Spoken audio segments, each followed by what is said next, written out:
ஒரு காலத்தில் சோழர் பேரரசில் வீரம் மற்றும் ஞானம் மிகுந்த ராஜா ராஜ சோழன் என்பவன் வாழ்ந்து வந்தான். அவன் தனது ஜனங்களை மிகுந்த நன்மைப்படுத்த விரும்பினான்.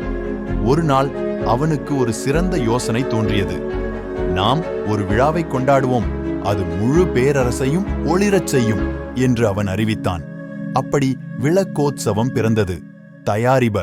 தயாரிப்புகள் தொடங்கியதும் மக்களிடையே உற்சாகம் பரவியது.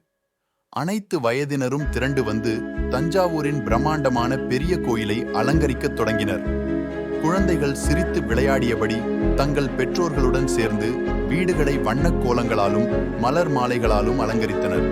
மாலை சரிய கோயிலும் நகரமும் ஒளிரத் தொடங்கின. ஆயிரக்கணக்கான நெய் விளக்குகள் ஏற்றப்பட்டு அவற்றின் திரிகள் மென்மையான காற்றில் ஆடியது. கோயில் ஒரு பெரும் வைரம் போல இரவின் நடுவில் ஜொலித்தது. குடும்பங்கள் ஒன்று சேர்ந்து கை கோர்த்து இனிப்புகளை பகிர்ந்து கொண்டனர். அவர்களின் முகங்கள் விளக்குகளின் வெப்ப ஒளியில் பிரகாசித்தது. ராஜா தானும் தனது மக்களிடையே நழுவி நடந்தான், சிரித்தும் அழகான காட்சியைக் கண்டு மகிழ்ந்தும். அவன் இசையை கேட்டான், நடனங்களை பார்த்தான், குழந்தைகளுடன் விளக்குகளையும் ஏற்றினான். அனைவரும் மகிழ்ச்சியுடனும் ஒன்றுபட்டதுமாக உணர்ந்தார்கள்.